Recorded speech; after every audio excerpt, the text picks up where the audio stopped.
Technical dribble is one of the best play styles in FC26, so I'm going to show you how the pros are utilising it around the edge of the box to give them the extra edge. From here, we're going to be looking at Obran's gameplay as he scores a goal against Danny Pitbull in the showdown and breaking it all down for you. So as we see in this moment, once he finds his Frankie de Jong, he's going to trigger this Hansen. This allows him to play for a through ball straight from Frankie into Pina and then play for a through ball, or just to push the defences back and use it as bait. And that is exactly what he does. This trigger now pushes his defence instead of being at the halfway line. It's now gave him a little bit of an extra space once he finds into Hansen. And he used the player lock here to come and receive it feet. And then from here, he's going to drive into where the space is. Away from the players, giving him time to be able to react to how Danny Pitbull responds to this action.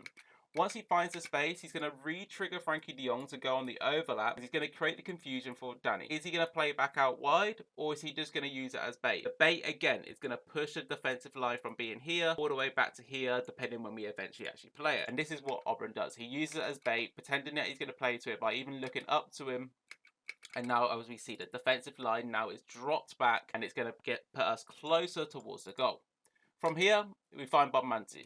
Bonmanti being the one with the technical plus, and how are we going to use it? Well, in this position, we can kind of see Danny Pitbull is trying to be super aggressive with Stam. And we see with Bonmanti, Obran expects this pressure. So how does Obran deal with this? He turns away, expecting the pressure to come through from Danny Pitbull, and then he will twist and turn away. Once he's turned away, how does he deal with this? This is where the technical dribble comes in, because it's the in-between of being able to sprint and walk, but also be aggressive enough to cause the confusion for your opponent. How direct is he going to be? And as we see, he's going to drive into the space in between the fullback and the centre-back with the R1 dribble.